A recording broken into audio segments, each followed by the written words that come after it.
Last में बाबा साहब को मजबूर होकर के और इस्तीफा देना पड़ा था और इस्तीफा दे करके उन्होंने आपके लिए संघर्ष किया था, आपके लिए अपना जीवन कुर्बान किया था, आपके लिए हंसते खेलते परिवार बाल बच्चे का यछावत किया था।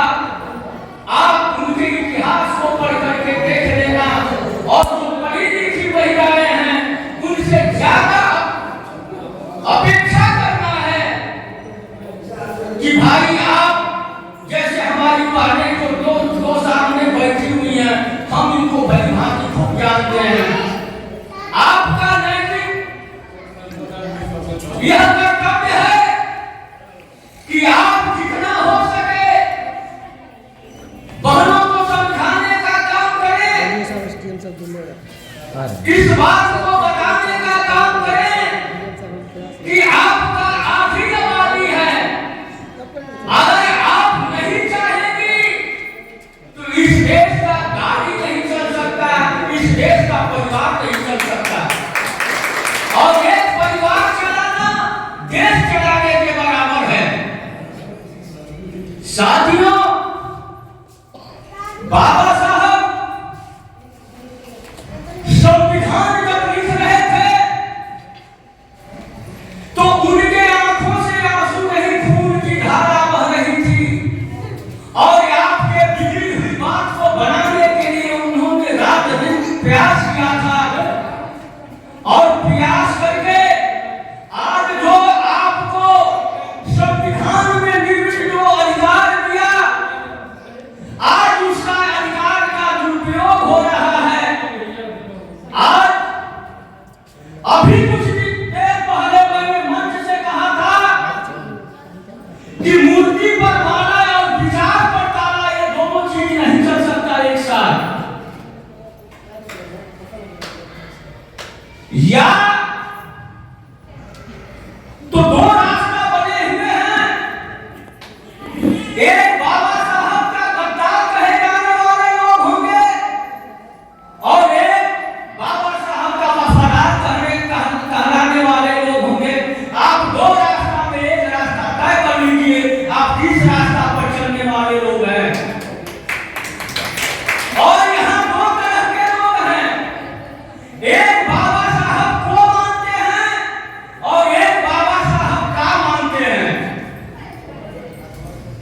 बाबा साहब को मानने वाले लोग हर 5 वर्ष के बाद उनका जयंती मनाते हैं, परिनिर्वाण दिवस मनाते हैं, संविधान दिवस मनाते हैं, मूर्ति पर माला चढ़ाते हैं, मौज मस्ती करते हैं और फिर वो सो जाते हैं।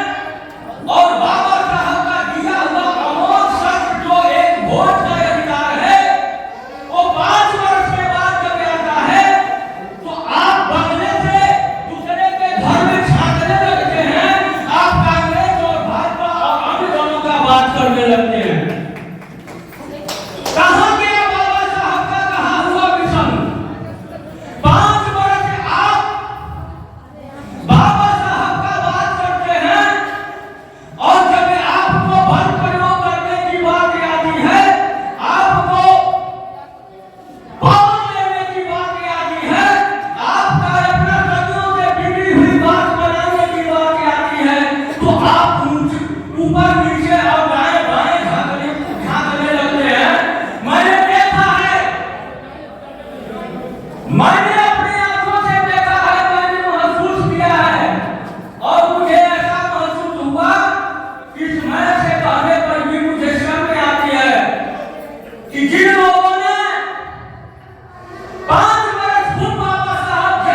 मैं